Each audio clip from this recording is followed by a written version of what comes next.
I feel honoured to work in a field where my, I guess, life and development of myself can contribute to me being better at my job. So recently I've had a loss, and I made a video about grief and and kind of matching the personal and intellectual aspects of grief. And there was a really kind comment, or a really helpful comment, I hope, by Patty Valentine 86, which states, "Much love to you in this hard time. And do you remember the musician named Ren? He just released a song about grief called Caskets. It's amazing, beautiful, and deeply healing. Please give it a listen sometime. Much love to you."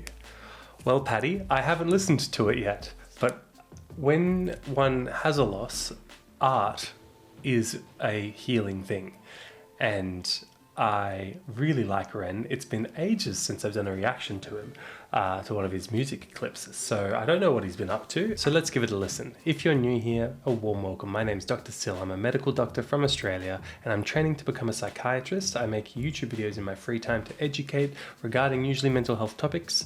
If it sounds like your cup of tea, please consider subscribing. This does not constitute medical advice. There's no patient-doctor relationship formed in engaging in this content. It's for educational purposes only. Let's get into the video.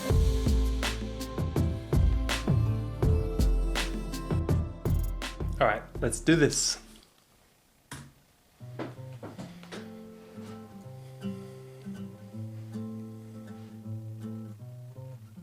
If I don't wake tomorrow morning, empty shoes on the side of the hall, and if my number stops calling, picture frames hanging up by the door, you try to reach right in and hold on to the little things, but they slip away.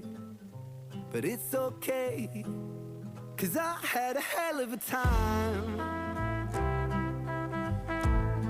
Know that I had the time of my life.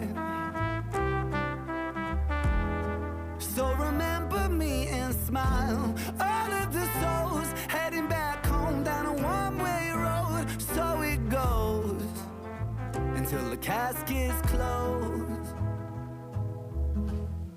I'm quite moved by that first verse.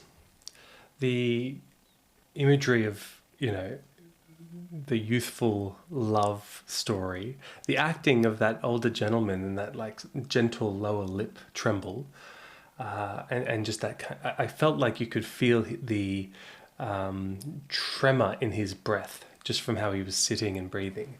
So it was something I kind of identified with. I felt like that's how I feel when I'm kind of overwhelmed with grief. That concept of having a hell of a time being worth it, it's like that idea that grief is the price we pay for love. And there are people who can't handle loss. They avoid loss. They don't attach to others. They have these, lives where they don't form long-lasting attachments, because to love is to risk losing. And that's a very painful thing, to have a loss. But ultimately, it is just part of the human condition that we are, you can't avoid the most existential loss of it all, that we're going to die. And no matter what you think about the afterlife, there is a loss in death, in life ending, and that's kind of inevitable, and that's an existential stress that we all have to manage somehow.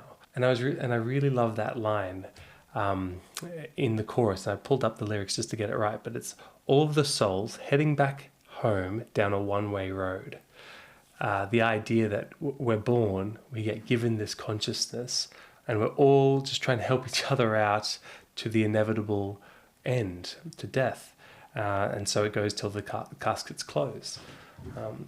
I just love how Ren, this young guy, can have such profound way of communicating these themes. He's obviously been through so much. I don't know half of his story, but I know that he's had chronic illness and has been on stacks of medications and had many experiences of invalidation with the healthcare services, and communicates that beautifully in art, that struggle. And if you get that sinking feeling, thinking about the time we shared. I hope it helps you with your healing. Knowing that I wasn't scared, I savored everything. I pressed the world up against my skin. I was lucky, I guess. I always found the beauty in the mess. You gotta hold on to the little things, but you gotta... Oh, I've got to stop there. It's so much. Only Ren does this so well. He has very small snippets of words that convey so much. And he talks about how if you get the sinking feeling, thinking about the time we shared, I hope it helps with your healing, knowing that I wasn't scared. There was a paper by Freud in the 1900s that's called On Mourning and Melancholia, and he talks about the difference between grieving and mourning versus depression, how he saw melancholics. And one of the key things he said is that, he noted is that if you do love someone and you have a really healthy, positive relationship with them, then when they die, you will be devastated. But the grieving will be a healthy grieving process a lot of the time. None of these things are absolute, but because you have so much love for them, the positive memories, that can get internalized and help you process and grow and move on. If you have negative feelings towards someone that are either conscious or unconscious, if you maybe part of you loved them, but maybe part of you hated them, and then their death is far more complicated to process. It's far harder because there's so much unresolved hatred, which may not even be acknowledged. It might be repressed hatred.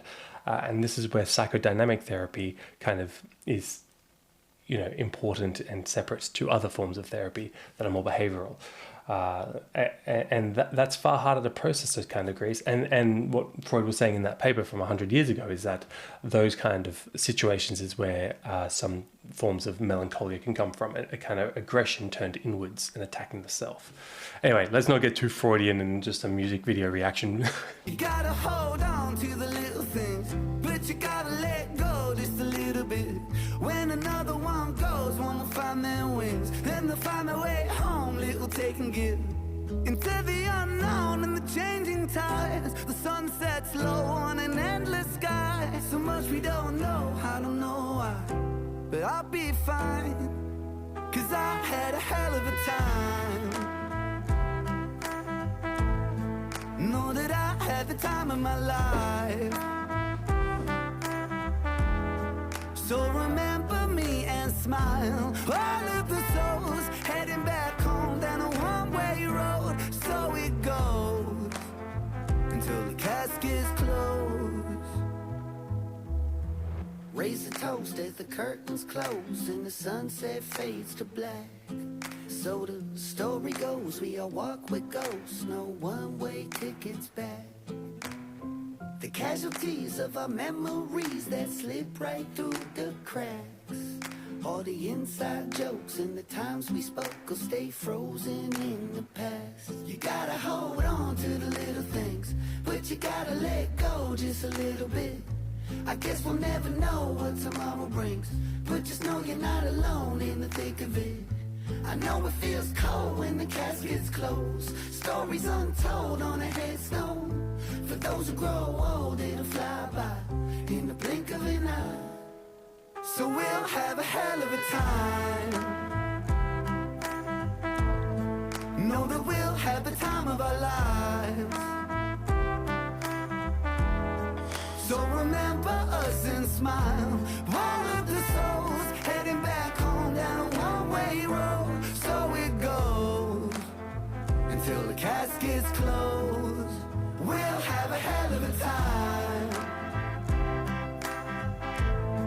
Know that we'll have the time of our lives. So remember us and smile. All of the souls heading back home down a one-way road. So it goes until the caskets close.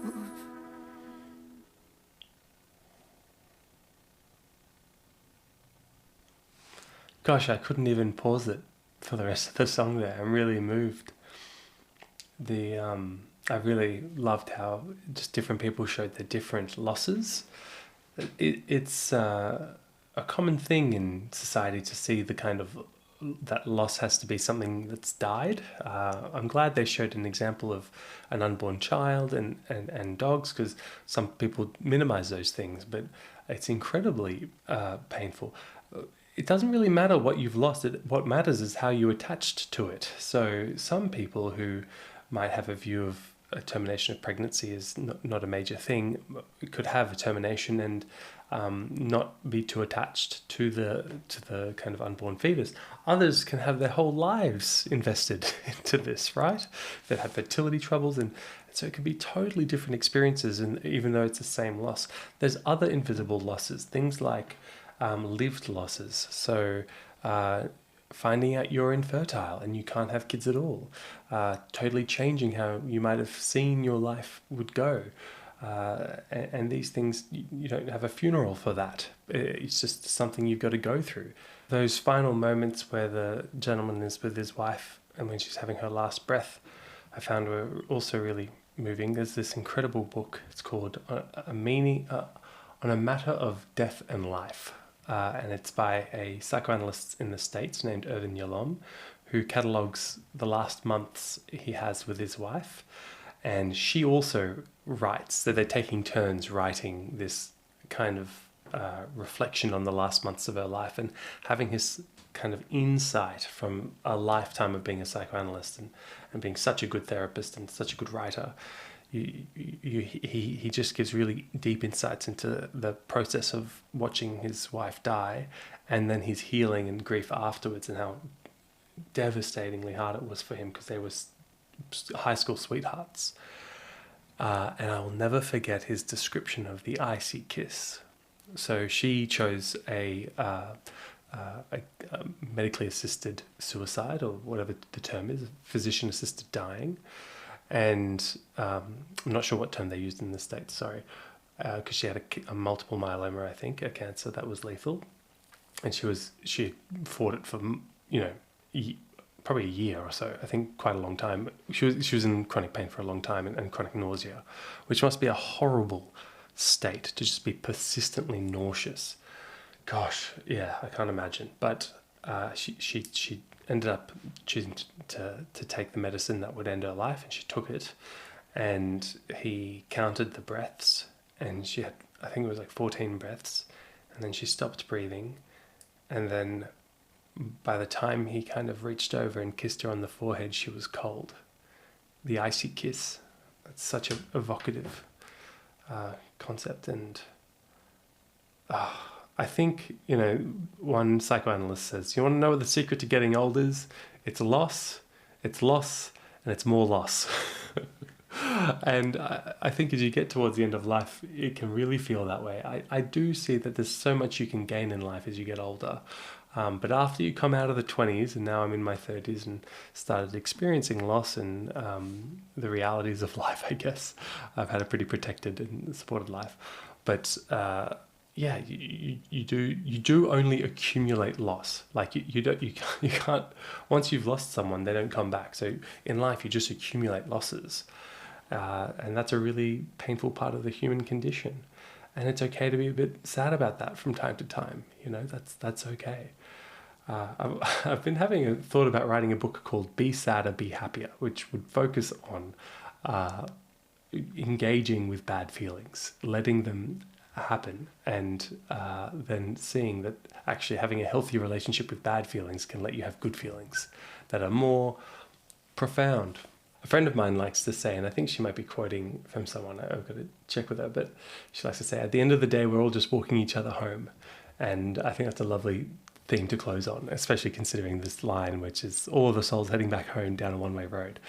We're all just trying to help each other have a better life, and it can be pretty tricky from time to time, but we just all got to try our best. All right, let's leave the video there. Leave comments down below if there's any other music videos you think I should listen to, and anything about grief and loss, and that's what I'm listening to at the moment. I'll be very interested in that. But other than that, I wish you all just beautiful days full of love and connection, and I'll see you all in the next video. All right, bye for now.